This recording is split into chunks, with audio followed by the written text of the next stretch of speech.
আসসালামু আলাইকুম প্রিয় দর্শক, গণতীর্থ সাহিত্য সংঘ চ্যানেলে আপনাকে স্বাগতম। নতুন হলে আমাদের চ্যানেলটি সাবস্ক্রাইব করার অনুরোধ করছি। আজ পাঠ করব একটি গল্প, চৌর্যবৃত্তি। লেখক ডাক্তার মোহাম্মদ জাহিদুল মাওলা। রফিক মিয়া একজন চালচুলোহীন দরিদ্র মানুষ, কিন্তু খুব সৎ। সেই সঙ্গে সত্যবাদিতা তার আরও একটি বড় গুণ। সন্দ্বীপের প্রায় মধ্যখানে নামচিটাহীন এক বাড়িতে তার জন্ম ও বেড়ে ওঠা। পৈতৃক সূত্রে এক টুকরো পান বিড়ির দোকান পেয়েছেন ধোপারহাটে মসজিদের পাশে। বউ বাচ্চা নিয়ে নুন আনতে পান্তা ফুরোয় ধাঁচে দিন যাপন করলেও কখনো চুরি করেননি, খদ্দেরকে ঠকাননি, মিথ্যা কথা মুখ থেকে বেরোতে দেননি। গেল বর্ষায় তিনি খুব কষ্ট করে সংসারের নিত্যপণ্যের খরচ থেকে কিছু টাকা বাঁচিয়ে একজোড়া প্লাস্টিকের জুতো কিনলেন। বাড়ি পর্যন্ত যেতে কিছু পথ কাদায় মারাতে হয় কিনা, কেনার মাত্র 3 দিন পর বেচারা জুমার নামাজের শেষে যখন মসজিদ থেকে বের হলেন, দেখেন তার কষ্টের টাকায় শখ করে কেনা জুতো জোড়া কেউ নিয়ে গেছে। বিনিময়ে দয়াপরবশ হয়ে তার জন্য খুবই দুর্বল, সস্তা, গোড়ালি ফাটা, 3টি স্থানে রং ওঠা, কলা গাছের মতো মসৃণ তলা বিশিষ্ট এক জোড়া রেখে গিয়েছে। মনের দুঃখে রফিক মিয়া কিছুক্ষণ হতভম্ব হয়ে দাঁড়িয়ে থাকলেন।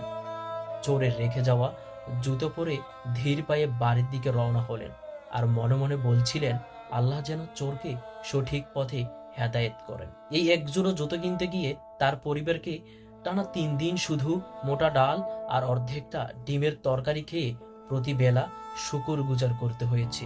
ঘটনাটি এখানে শেষ হতে পারত, কিন্তু জোতা চুরি যাওয়ার মাত্র দিন 5 পর আসরের নামাজ পড়ে বের হয়ে কয়েক কদম এগিয়ে যাবার পর খট করে জুতার ফিতেটা গেল ছিঁড়ে।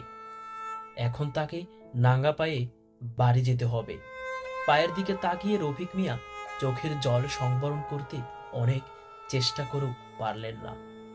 টাকার অভাবে খালি পায়ে হেঁটে ভদ্রমহলে গেলে কিংবা খালি গায়ে ঘর থেকে বের হলে লোকে উপহাস করে, অথচ চুরি করে নতুবা কালো টাকা রুজি করে কেউ যদি দামি জুতা, দামি শার্ট প্যান্ট টাই পরে ভদ্র সেজে বসে গেলে লোকে তাকে খুব সমাদর করে, তাজিম করে। বড়ই আজব সমাজ।